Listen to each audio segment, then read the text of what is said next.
नमस्कार साथियों, एम के स्टडी पॉइंट में आप सभी का बहुत बहुत स्वागत है। आज हम प्रस्तावना पे चर्चा करेंगे, जो बहुत महत्वपूर्ण टॉपिक है। हर एग्जाम में एक दो क्वेश्चन लगभग लगभग आ ही जाता है और इसे जैसे बहुत महत्वपूर्ण टॉपिक जिसमें पूछ लिया जाता है, जैसे प्रस्तावना कब लागू हुआ, कब इसे स्वीकार किया गया, कौन कौन से शब्द इसमें शामिल हैं, तो सब आज हम विस्तृत इस पर पढ़ा जाएगा। आगे देखते हैं। जैसे देखिए प्रस्तावना, तो प्रस्तावना कहते किसे हैं? तो प्रस्तावना हमारे विस्तृत संविधान का संक्षिप्त रूप है, जिसमें संविधान के शक्ति के स्रोत, संविधान की प्रकृति, संविधान के लागू होने की तिथि को बताती है। अतः प्रस्तावना संविधान की भूमिका या आमुख की भांति है। यह आमुख शब्द जो है, इसमें इसी शब्द से जो एग्जाम में पूछता है कि आमुख की भांति है, जिसमें हमारे संविधान का दर्शन छिपा हुआ है। अब बात इस पे आती है कि प्रस्तावना को उद्देशिका क्यों कहा जाता है। तो देखिए 13 दिसंबर 1946 को पंडित जवाहरलाल नेहरू द्वारा उद्देश्य प्रस्ताव को प्रस्तुत किया गया संविधान सभा के समक्ष, जिसे 22 जनवरी 1947 को इसे स्वीकार किया गया। अब है कि इसी उद्देश्य प्रस्ताव के विकसित रूप को ही प्रस्तावना के रूप में शामिल किया गया है। अब तीसरी बात यह है कि प्रस्तावना के संवैधानिक स्रोत क्या क्या है। तो स्रोत जो है अमेरिका से लिया गया है, भाषा ऑस्ट्रेलिया से लिया गया है, न्याय शब्द जो है रूस से लिया गया है। न्याय तीन प्रकार के न्याय, जिसमें सामाजिक न्याय, आर्थिक न्याय, राजनीतिक न्याय। स्वतंत्रता, समता, बंधुत्व। अब देखिए स्वतंत्रता शब्द जो 5 प्रकार के लिए गए, जिसे क्या है, विचार, अभिव्यक्ति, विश्वास, धर्म, उपासना की स्वतंत्रता। अब इसमें पूछता है कि प्रकृति इसकी कैसी है, तो प्रकृति इसकी अपरिवर्तनीय है। न्यायालय द्वारा इसे संरक्षण नहीं दिया जाएगा। अब प्रस्तावना को एक बार पूरा देख लीजिए, उसके बाद हम फिर से इसको समझा देते हैं। जिससे प्रस्तावना क्या है, तो प्रस्तावना हमारे संविधान का विस्तृत संविधान का संक्षिप्त रूप है, जिसे हमारे संविधान के शक्ति के स्रोत, संविधान की प्रकृति, इसे लागू होने की तिथि को बताती है। अतः प्रस्तावना जो है संविधान की भूमिका या आमुख की भांति है, जिसमें हमारे संविधान का दर्शन छिपा हुआ है। अब बात यह आती है कि प्रस्तावना को उद्देशिका क्यों कहा जाता है। तो 13 दिसंबर 1946 को पंडित जवाहरलाल नेहरू द्वारा उद्देश्य प्रस्ताव को प्रस्तुत किया गया संविधान सभा के समक्ष, जिसे 22 जनवरी 1947 को इसे स्वीकार किया गया। इसी उद्देश्य प्रस्ताव के विकसित रूप को ही प्रस्तावना के रूप में जाना जाता है। तीसरा है कि संवैधानिक प्रावधान इसका क्या है। तो प्रस्तावना जो है ये अमेरिका से ग्रहण किया गया, लेकिन प्रस्तावना की भाषा को ऑस्ट्रेलिया से लिया गया। अब इसमें न्याय शब्द है, न्याय शब्द रूस से ग्रहण किया गया और 3 प्रकार के न्याय शामिल है, जैसे सामाजिक न्याय, आर्थिक न्याय, राजनीतिक न्याय। उसी प्रकार से जो है स्वतंत्रता भी 5 प्रकार से शामिल है, विचार, अभिव्यक्ति, विश्वास, धर्म, उपासना। 5 प्रकार की स्वतंत्रता, समता और बंधुत्व, ये सब फ्रांस से लिया गया है। उसके बाद जो है प्रकृति इसकी कैसी है, तो इसकी प्रकृति अपरिवर्तनीय है, अर्थात न्यायालय द्वारा इसे संरक्षण नहीं दिया जाएगा। अब आगे और इस पे पढ़ते हैं। अब आगे बात आती है, क्या प्रस्तावना में संशोधन किया जा सकता है या नहीं। तो देखिए एक केस आता है वेणुवादी केस 1960। इसमें न्यायालय ने कहा कि प्रस्तावना संविधान का भाग नहीं है और इसमें संशोधन नहीं किया जा सकता। दूसरा केस आता है केशवानंद भारती केस 1973, जिसमें न्यायालय ने प्रस्तावना को संविधान का भाग माना और इसमें संशोधन करने को इसे संशोधनी बताया, मतलब इसमें संशोधन किया जा सकता है। फिर उसके बाद बात आती है कि संशोधन कब हुआ है और कितनी बार हुआ और कौन कौन से शब्द इसमें जोड़े गए। तो देखिए संशोधन जो है 42वां संविधान संशोधन 1976 के माध्यम से 3 नए शब्द जोड़े गए और कौन कौन से शब्द है, समाजवाद, पंथ निरपेक्ष और अखंडता शब्दों को जोड़ा गया। आइए यही चीज ब्लैक बोर्ड पे, व्हाइट बोर्ड पे समझते हैं। देखिए जैसा है कि प्रस्तावना में संशोधन किया जा सकता है। तो पहला केस है वेणुवादी केस 1960 है, जिसमें कहा गया कि इसमें न्यायपालिका ने प्रस्तावना को भाग नहीं माना है, अतः इसे संशोधनीय घोषित किया है, अर्थात इसमें संशोधन नहीं किया जा सकता। फिर केशवानंद भारती केस 1973 केरल राज्य इस केस में न्यायपालिका ने प्रस्तावना को संविधान का भाग माना है और अतः प्रस्तावना को संशोधनीय माना, अर्थात इसमें संशोधन किया जा सकता है। प्रस्तावना में कब संशोधन किया गया? तो 42वां संविधान संशोधन 1976 के माध्यम से एक बार संशोधन हुआ है। कौन सा शब्द जोड़ा गया? 3 नए शब्द जोड़े गए हैं। समाजवाद, पंथ निरपेक्ष, अखंडता शब्द को जोड़ा गया है। थोड़ा एक भाग लंबा चला जा रहा है। देखते हैं कि प्रस्तावना में किन किन शब्द को प्रस्तुत किया गया था, क्या विषय प्रस्तुत किया गया, तो उस पर देखते हैं। तो प्रस्तावना को जो हम भारत के लोग से शुरू होता है, तो हम भारत के लोग हैं, भारत को एक संपूर्ण प्रभुत्व संपन्न समाजवादी पंथ निरपेक्ष लोकतंत्रात्मक गणराज्य बनाने के लिए उसके समस्त नागरिकों को सामाजिक, आर्थिक, राजनीतिक न्याय, विचार, अभिव्यक्ति, विश्वास, धर्म, उपासना की स्वतंत्रता, प्रतिष्ठा और अवसर की समता प्राप्त करने के लिए उन सब में व्यक्ति की गरिमा और राष्ट्र की एकता और अखंडता सुनिश्चित करने वाली बंधुत्व को बढ़ाने के लिए दृढ़ संकल्प होकर अपनी इस संविधान सभा में आज तारीख 26 नवंबर 1949 को मिति मार्ग शीर्ष शुक्ल सप्तमी संवत 2006 विक्रमी एतद द्वारा संविधान को अंगीकृत, अधिनियमित और आत्मार्पित करते हैं। ये मुख्य विषय इसमें शामिल किया गया था। जैसे इसमें देख लीजिए कि हम भारत के लोग हैं, ठीक, संपूर्ण प्रभुत्व संपन्न का क्या अर्थ होता है, उसके बाद समाजवादी का क्या अर्थ होता है, पंच निरपेक्ष का क्या अर्थ होता है, लोकतंत्रात्मक गणराज्य का क्या अर्थ होता है, या सामाजिक आर्थिक न्याय क्या है, किसे कहते हैं।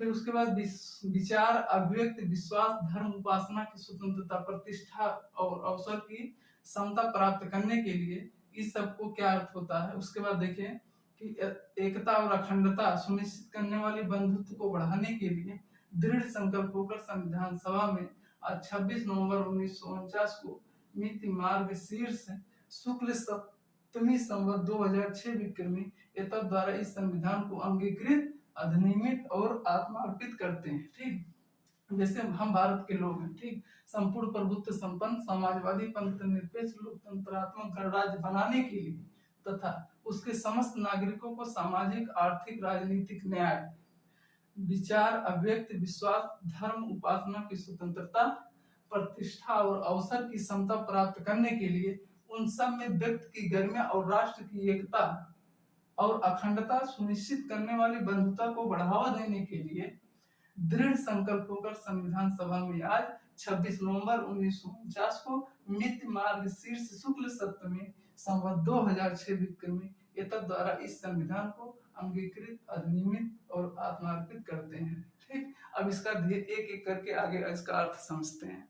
ये देखते हैं प्रस्तावना की महत्वपूर्ण शब्दावलियां, जो अभी हमने प्रस्तावना में पूरा सार बताया है। अब एक एक शब्द पे पूरा व्याख्या करते हैं। इससे देखिए कि हम भारत के लोग का अर्थ होता है कि अंतिम शक्ति जनता में निहित है, और दूसरा भारत की जनता के अनुसार ही संविधान का निर्माण होगा। दूसरा शब्द है कि संपूर्ण प्रभुत्व संपन्न, इसका अर्थ होता है कि ऐसा देश जो अपने आंतरिक और बाह्य मामलों में निर्णय लेने के लिए स्वतंत्र हो, ऐसा देश जो अपने आंतरिक और बाह्य मामलों में निर्णय लेने के लिए स्वतंत्र हो। तीसरा है समाजवादी, यह मूल संविधान में नहीं था, बल्कि इसे 42वें संविधान संशोधन 1976 के माध्यम से शामिल किया गया है। क्या है कि यह कार्ल मार्क्स की विचारधारा से प्रभावित ना होकर के गांधी और नेहरू की विचारधारा से प्रभावित है, जिसके निम्न लक्षण है। क्या है कि आय की असमानता को समाप्त करना, सभी वर्गों के कल्याण करना, विशेषकर वंचित समूहों का, और देश के संसाधनों का वितरण इस प्रकार से हो कि पंक्ति में खड़े व्यक्ति, उसकी पहुंच जो है पंक्ति में खड़े अंतिम व्यक्ति तक हो। क्या है कि देश के संसाधनों का वितरण इस प्रकार से हो कि उसकी पहुंच पंक्ति में खड़े अंतिम व्यक्ति तक हो। अब अगला है पंथ निरपेक्ष, यह भी मूल संविधान में नहीं था, इसे 42वें संविधान संशोधन 1976 के माध्यम से शामिल किया गया है। पंथ निरपेक्ष का शाब्दिक अर्थ क्या होता है? ऐसा देश जिसका कोई अपना राजकीय धर्म नहीं होता है, बल्कि वह ना तो धर्म का सहयोग करता है और ना ही धर्म का विरोध करता है, बल्कि वह दोनों के तटस्थता के बीच संबंध रखता है। जैसे ऐसा देश जिसका कोई अपना राजकीय धर्म नहीं होता है, पंथ निरपेक्ष राज्य के भीतर राज्य ना तो धर्म का सहयोग करता है और ना ही धर्म का विरोध करता है, बल्कि धर्म के तटस्थता का संबंध रखता है। अब देखिए है पहला शब्द है हम भारत के लोग हैं। हम भारत के लोग में शाब्दिक अर्थ होता है कि अंतिम शक्ति जनता में निहित है और जनता की इच्छा के अनुसार ही भारत के संविधान का निर्माण होगा। दूसरा है कि संपूर्ण प्रभुत्व संपन्न, जिसका शाब्दिक अर्थ होता है कि ऐसा देश जो अपने आंतरिक और बाह्य मामलों में निर्णय लेने के लिए स्वतंत्र हो, मतलब कि किसी बाहरी शक्ति का प्रभाव उस पर ना पड़े, उसे संपूर्ण प्रभुत्व संपन्न देश कहते हैं, जिसे भारत हो गया। उसके बाद समाजवाद। देखिए, समाजवाद शब्द जो है यह मूल संविधान में नहीं था, इसे बयालीसवें संविधान संशोधन 1976 के माध्यम से प्रस्तावना में सम्मिलित किया गया, जिसका अर्थ होता है कि यह जो समाजवाद है यह कार्ल मार्क्स या यूरोप के समाजवाद से प्रभावित ना होकर के या गांधी या नेहरू की विचारधारा से प्रभावित है, जिसके निम्न लक्षण है, जैसे आय की विषमता को या असमानता को समाप्त करना, सभी वर्गों का कल्याण करना, विशेषकर वंचित समूह को। और तीसरी बात क्या है कि इसमें तीसरी बात क्या शामिल किया गया है कि देश के संसाधनों का वितरण इस प्रकार से किया जाए कि पंक्ति में खड़े व्यक्ति तक उसकी पहुंच हो सके। इस तरीके से ना हो कि एक व्यक्ति के पास पूरा मात्रा में पहुंच जाए, दूसरे व्यक्ति के पास कुछ ना पहुंचे, इस प्रकार से वितरण ना किया जाए। पंथ निरपेक्ष। पंथ निरपेक्ष का शाब्दिक अर्थ होता है कि ऐसा देश जिसका कोई अपना राजकीय धर्म ना हो, वह न तो धर्म का सहयोग करेगा और न ही धर्म का विरोध करेगा, बल्कि दोनों के बीच तटस्थता का संबंध रखेगा। यह भी मूल संविधान में नहीं था, इसे बयालीसवें संविधान संशोधन 1976 के माध्यम से प्रस्तावना में सम्मिलित किए गए।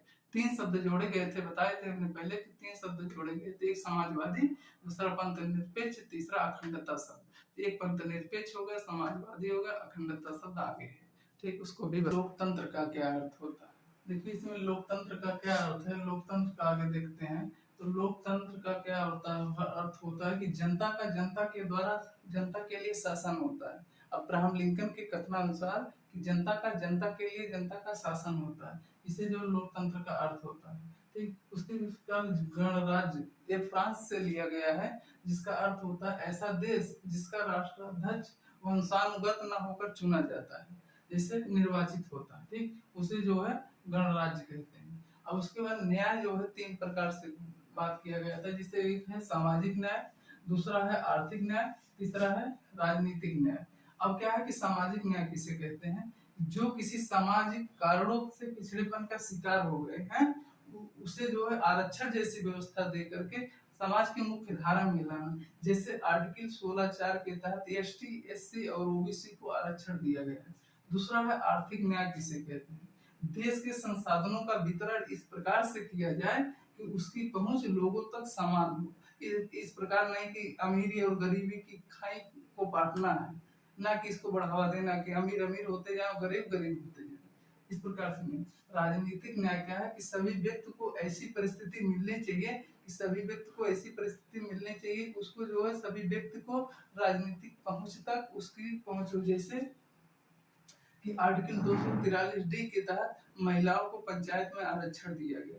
उसी प्रकार विधानसभा और लोकसभा में अनुसूचित जातियों और जनजातियों को भी आरक्षण का प्रावधान किया गया। ये राजनीतिक न्याय होता है, इसे ही कहते हैं। उसके बाद जो है अब आगे देखते हैं कि जो स्वतंत्रता क्या है, बंधुता क्या है, उसे भी आगे। स्वतंत्र का अर्थ तो अब्राहम लिंकन के कथनानुसार जो है कि जनता जनता के द्वारा जनता का शासन, लेकिन इसकी अन्य कसौटियां भी हैं कि कौन सा देश कितनी मात्रा में जो है लोकतंत्रात्मक है, इसकी अन्य कसौटियां भी है, जैसे है कि अंतिम शक्ति तो जनता में निहित है, अंतिम शक्ति तो जनता में निहित है, लेकिन जनता को अपने शासकों को चुनाव करने की शक्ति भी प्राप्त हो, और जो अपने शासकों को चुनाव करते समय जो है अन्य विकल्प भी उपलब्ध हो। ऐसा ना हो कि बस चुनाव में एक ही व्यक्ति खड़ा हो तो उसकी मजबूरी भी बन जाएगी। और अलग बात ये और है कि चुनाव जो है स्वतंत्र और निष्पक्ष होनी चाहिए, उसमें किसी प्रकार का भेदभाव नहीं होना चाहिए। अब उसके बाद है गणराज्य, गणतंत्र। गणतंत्र का अर्थ यह होता है कि उस देश का जो राष्ट्राध्यक्ष जो है वंशानुगत न होकर के उसका निर्वाचन। दूसरे शब्दों में यह भी कह सकते हैं कि देश का सभी सार्वजनिक पद जो है वो सभी व्यक्तियों के लिए खुले होने चाहिए, यानी कि किसी विशेष व्यक्ति के लिए आरक्षित नहीं होना चाहिए। अब जो है न्याय को 3 प्रकार से देखते हैं, एक होता है सामाजिक न्याय, एक आर्थिक न्याय, एक राजनीतिक न्याय। इससे हो गया सामाजिक न्याय हो गया, आर्थिक न्याय हो गया और राजनीतिक न्याय हो गया। अब सामाजिक न्याय किसे, जो सामाजिक कारणों से कोई पिछड़ापन का शिकार हो गया उसे मुख्य धारा में लाना है। जैसे आर्टिकल जो है इसमें देख लीजिए, जैसे अनुच्छेद 16(4) के तहत जो है एसटी, एससी और ओबीसी को जो है आरक्षण का प्रावधान किया गया है। अब जो है इसमें जो है आर्थिक न्याय है। आर्थिक न्याय में देश के संसाधनों का वितरण इस प्रकार से हो कि उसका समान मात्रा में पहुंच हो। उसके बाद राजनीतिक न्याय है कि सभी व्यक्तियों की पहुंच जो राजनीतिक पदों तक हो और स्थानीय स्तर पर भी हो। इसे महिलाओं को आर्टिकल 243 के डी के तहत जो है 33% का आरक्षण दिया गया है। उसी प्रकार लोकसभा और विधानसभा में भी एससी और एसटी को आरक्षण का प्रावधान किया गया है। इस प्रकार स्वतंत्रता क्या है कि संविधान के माध्यम से व्यक्ति को भौतिक और नैतिक मूल्यों के विकास के लिए स्वतंत्रता तो दी जाएंगी, लेकिन ये स्वतंत्रता असीमित होंगी, अर्थात इस पे राज्य युक्त निर्वर्धन अर्थात सीमा लगा सकता है। जैसे आर्टिकल 19 में 6 प्रकार की स्वतंत्रता तो दी गई है, लेकिन इसमें आर्टिकल 19(2) से 6 तक जो इस पे सीमाएं भी आरोपित की गई। उसी प्रकार से समता शब्द देखिए, समता शब्द क्या, किसी भी लोकतंत्रात्मक व्यवस्था के भीतर सबसे प्राण तत्व समानता ही होती है। इसलिए देश के नागरिकों को प्रतिष्ठा और अवसर की समानता दी गई। जैसे भाग 3 में आर्टिकल जो है 14 से 18 तक समानता का अधिकार है, तो इसमें भी शामिल किया गया, समानता की बात की गई। इसी प्रकार बंधुत्व है, तो बंधुत्व भी है ताकि देश के सभी नागरिकों के बीच भाईचारा का विकास हो सके और देश की एकता और अखंडता को सुरक्षित रखा जा सके। इस प्रकार जो है कि प्रस्तावना का पूरा समाप्त होगा। अब देखते हैं फिर से स्वतंत्रता क्या है। संविधान के माध्यम से व्यक्ति को भौतिक और नैतिक मूल्यों के विकास के लिए स्वतंत्रता तो दी जाएगी, लेकिन इस पर स्वतंत्रता जो है असीमित होगी, अर्थात राज्य इस पर युक्त निर्वर्धन अर्थात सीमाएं लगा सकता है।